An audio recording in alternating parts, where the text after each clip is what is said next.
Philippine সাগরে সৃষ্ট নান্দো নামের ঝড়টি ইতোমধ্যে শক্তিশালী টাইফুনে রূপ নিয়েছে।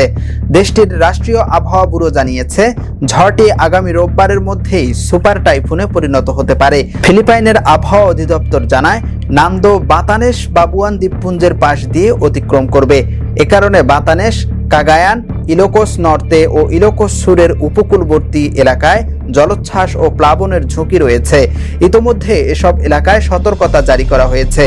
ঝড়ের প্রভাবে ফিলিপাইনের অভ্যন্তরীণ স্থানীয় সরকার মন্ত্রণালয় জরুরি নির্দেশনা দিয়েছে।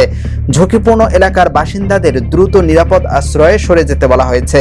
বিশেষ করে উপকূলীয় ও নিচু অঞ্চল, পাহাড়ি ঢাল এবং ভূমিধসের ঝুঁকিতে থাকা মানুষকে সরিয়ে নেওয়ার নির্দেশ দেওয়া হয়েছে। টাইফুন মোকাবিলায় জনগণকে কয়েকটি নিয়ম মানতে বলা হয়েছে।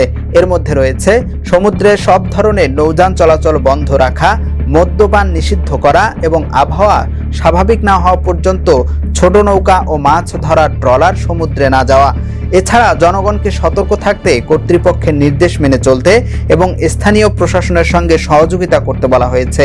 ডিআইএলজি জানিয়েছে, ত্রাণ সামগ্রী, বিদ্যুৎ সরবরাহ ও মানবিক সহায়তা নিশ্চিত করে আশ্রয় কেন্দ্রগুলো প্রস্তুত রাখতে হবে। ঝড়ে বাস্তুচ্যুত মানুষদের সেখানে আশ্রয় দেওয়ার ব্যবস্থা নেওয়া হয়েছে।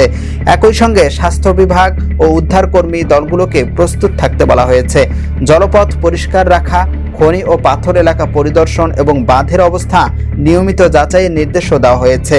ফিলিপাইনের কর্তৃপক্ষ বলছে, ঝুঁকি কমানো এবং মানুষের জীবন ও জীবিকা রক্ষায় এখনই জরুরি পদক্ষেপ নিতে হবে। ইএফটি ফার্স্টের সাথে ট্রেড করুন যে কোনো জায়গা থেকে। ক্যাম্পাসে ক্লাসের ফাঁকে, ঢাকার জ্যামে বসে কিংবা ঘরে বসে। ট্রেডিং এখন হাতের মুঠোয়। তাই ট্রেড করুন যখন খুশি, যেখানে খুশি।